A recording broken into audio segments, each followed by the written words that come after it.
Christian theology is a theology of liberation. Its sole reason for existence is to put into ordered speech the meaning of God's activity in the world so that the community of the oppressed will recognize that their inner thrust for liberation is not only consistent with the gospel, but is the gospel of Jesus Christ.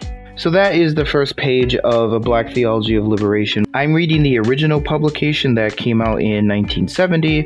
A university professor here gave it to me because I was really curious to start studying this theology, whether I agree or disagree with it. Now, I'm just getting into the book, but I'm scared.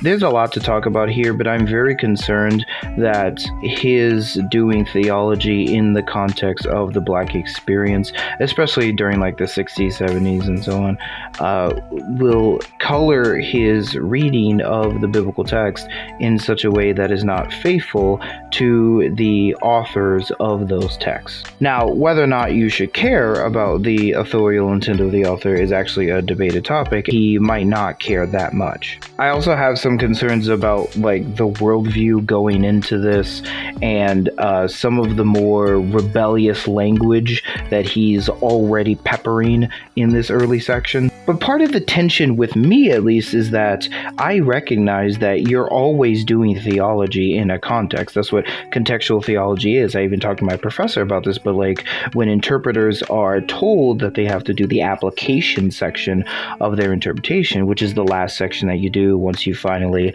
understand the passage and everything, you have to ask, how does this apply to modern readers?